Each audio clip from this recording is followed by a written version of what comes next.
Hi everyone, Nigel here again. I wish you a belated Merry Christmas and Happy New Year.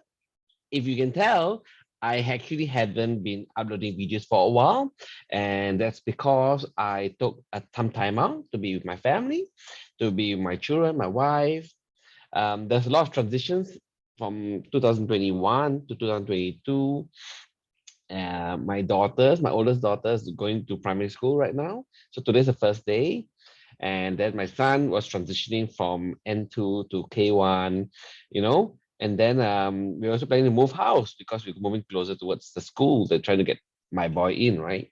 So there was a lot of changes. So I figured and felt that it was right to take some time out to spend with the family, with the kids as they're growing up so fast. So that's why I was away for a while. And that being said, today's video is about reviewing. We're looking back. I'm looking at my 2021 and seeing how fast it has gone. 2021 was just gone in a breeze. And bloody hell, COVID is still fucking here. It's better now, but oh my gosh, time just flew by. And this year is the year I'll be 40. My gosh, I'm at a big 40. I'm at a midlife crisis now. Okay, so as I look back 21, there was really two broad things that happened to summarize that 12 months. So for item number one on my left or my right here, which is your left, so there was a lot of changes, a lot of decisions makings and decisions to be done. So in our core business, we decided we had our senior leadership meetings and we are deciding to grow the business like a lot more. It will not be just a pure family business. We will be setting things in place, not just systems, but we will be hiring and outsourcing and delegating more so that we can grow it a lot more than before. So I am looking for people to help me with sales and marketing. My wife is looking for people to help me with operations, and finance looking for more finance help, right? So we're quite excited for our core business, which is phoenixrehabgroup.com. And we're also planning for a massive marketing campaign and sales campaign, which will last throughout the whole of 2022 and 2023, right? So that's a big decision done for that part. Here at nigishua.com, as you can tell this year, I also took the initiative to hire a mentor, a coach, to help me build up nigishua.com, which has been stagnant for a while. And that's why you see me doing a lot more videos, which it doing the videos has a lot of benefits to me. In not because I learned how to communicate better. I learned how to communicate better, but you work backwards to communicate better, you gotta think better. So I tend to be and I used to be very broad-based, very um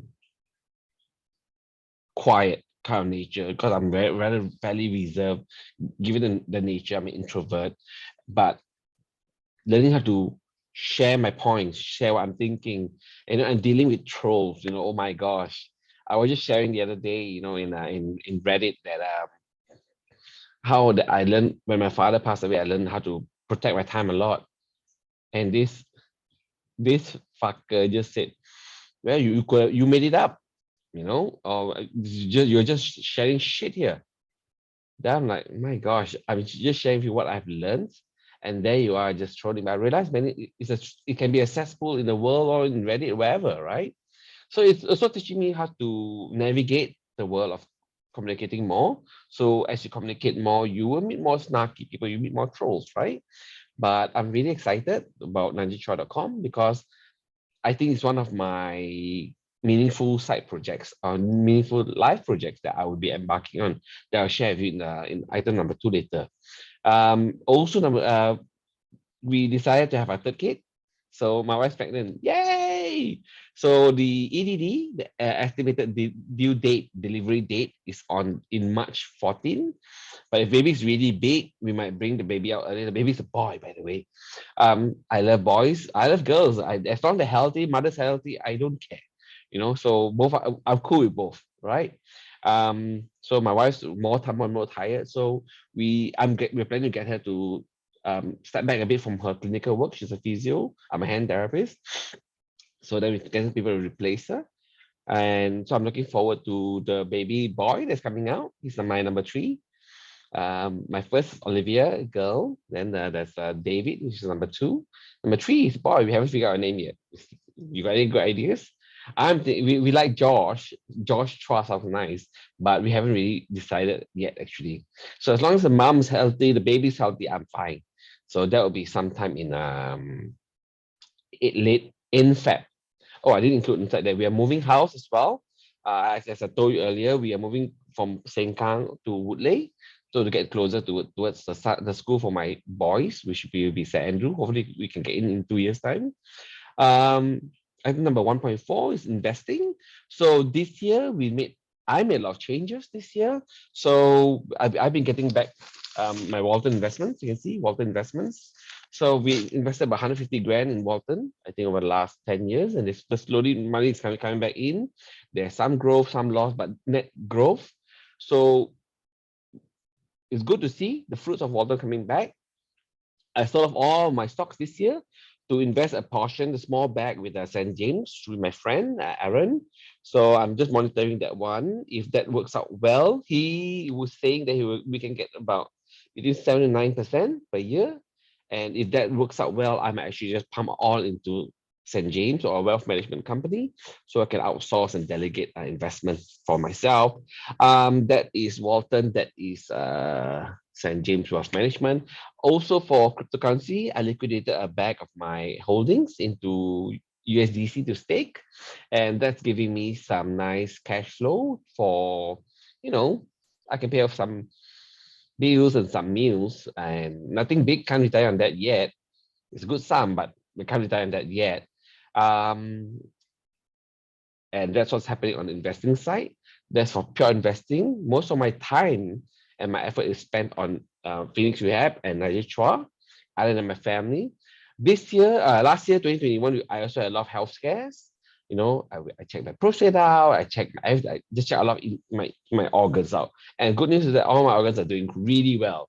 Just like going through the scares was scary, right? So cleared it out. And in 2021, I started going back to the gym again. So I'm doing gym work, and been going consistently about at least once a week, but usually it's about 2 times a week, and just building my strength up. Relationship wise, I'm choosing to spend more time with my children, choosing to spend more time with my wife, my family as much as we can. We started a family conference call at least once a week. It's not always consistent because some people go in and out of the call, some people are not available, some people are unwell, blah, blah, blah.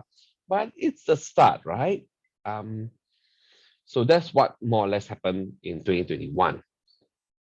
So the lessons and reminders and the broad goals I have for 2022, onwards, right? Core business remains the core, right? So at least a big chunk of my time, my energy, my effort, and my productivity will center around Phoenix Rehab and the holding company that's involved. I want to grow it at least 50 to 100% this year. There is if last year was 1 million, this year I hit 1.5 million.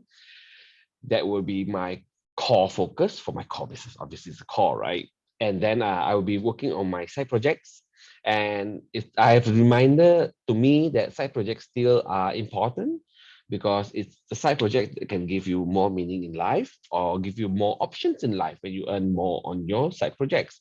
Your side projects can remain a side project forever for fun, for meaning, or you can scale it up to be a full-blown business if you want to, right? So I have at least one side project, which is NigerTry.com. I've actually another one as well, which is on back burner, and I'm thinking of rekindling it because of some changes around. Item number 2.3.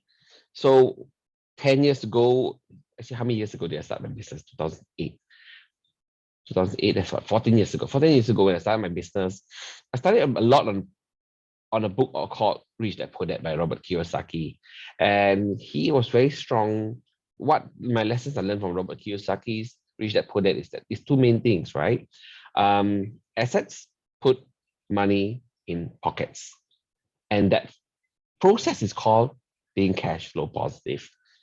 So last year, as I liquidated some of my positions in my investments and starting to get cash flow, I'm starting to enjoy the fruits of my labor. So I sometimes I struggle with it because I wanted to grow in value a bit more, but I took some profits first, lock it in, and I'm reminded that cash flow is still important. It's nice to know that my investments have close to tripled in right now over the course of 4 years, right? And that I'm living off some of his fruits. I'm letting it grow some more, but to retire early, I'm very big in retiring early. So to retire early, I need more cash flow. I know my numbers. It's roughly around 7,000 Singapore dollars a month. That's about 5,000 USD, which is okay, not so bad. But I add a buffer in, so 8,000 USD a month, or 8,000 USD a month, which is 10,000 Singapore dollars a month, which will be comfortable to give me buffer for a safety net, right? So that's on cash flow and early retirement, which is getting more and more apparent to me after the health scares, after look, my dad passing on. I am very certain that I will retire earlier than later, right? And health will continue to be a focus. I was on off on intermittent fasting, so I'm restarting intermittent fasting again. But this time, instead of doing it on a daily basis, I will do it on at least 3 times a week, on a controlled basis. I will continue my gym at least twice a week, ideally 3 times a week, to continue building my strength. I may start a little bit of cardio as well to build my cardiorespiratory strength, just be able to run a bit more. And I'll continue to dive deep into my relationships with my children as they grow up. They grow up so fast, it's ridiculous. And with my colleagues, with my wife, with my in-laws, my family, my friends, So I'm really looking forward to 2022. I believe there's a lot in store. And I'm hoping and wishing you very, very well as well. And I pray that whatever has done in past 2021, I hope you had a good run in 2021. By 2022, let's grow even more. Let's be grateful for what has passed, what has transpired. And in 2022, let's do even better. Let's grow more. In this for you, this could mean that you should read more, or have more date nights, or pray more, read the Bible more, or spend more time doing things that are meaningful, working out more, right? And also at the same time, removing more of the rubbish, by eating less carbs, eating less sugar, or eating less junk generally. And I have all the good thoughts and good warmest feelings and fuzziness for you. I wish you well and update you more in my future videos. So take care. Bye.